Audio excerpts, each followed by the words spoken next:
చాగంటి వారు గొప్ప గొప్ప వారి జీవిత చరిత్రలందరినీ కూడా వివరంగా చెప్పారు. దాన్ని కూడా మనం పుస్తకంలో క్రోడీకరించి ఇచ్చాము.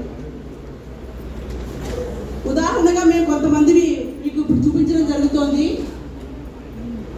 అలాగే ప్రతి పాఠానికి కూడా కొన్ని మంచి మంచి చిత్రాలు, అంటే పిల్లలకి ఆసక్తికరంగా ఉండేలాగా, అంటే ఇంతసేపు మనం సైన్స్ అండ్ టెక్నాలజీలో పిల్లల్ని తీసుకెళ్తున్నాము, వాళ్ళకి ఉండాల్సిన మోరల్స్ లేకపోవడం వల్ల మనం ఎంత చెప్పినా కూడా విద్యార్థులను అనుకున్న విధంగా తయారు చేయలేకపోతున్నాం.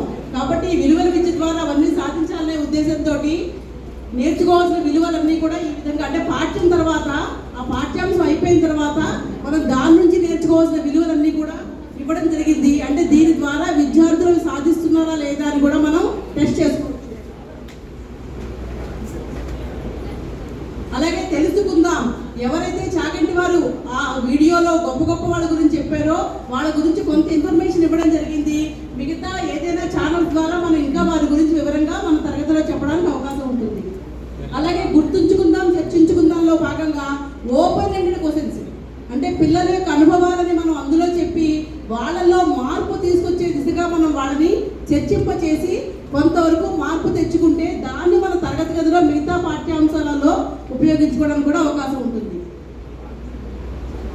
అలాగే ఉపాధ్యాయులకు కూడా కొన్ని సూచనలు, అంటే మనం ఈ పద్యం చెప్పేటప్పుడు ఏమేం పాటించాలి ఇలాంటివన్నీ కూడా ఉపాధ్యాయుల సూచనలని బాక్స్ పెట్టడం జరిగింది. ఇది ఎప్పుడు చెప్పాలి, ఎవరు చెప్పాలి అంటే తెలుగు టీచర్స్కి ఈ వర్క్ ఇవ్వడం జరిగింది.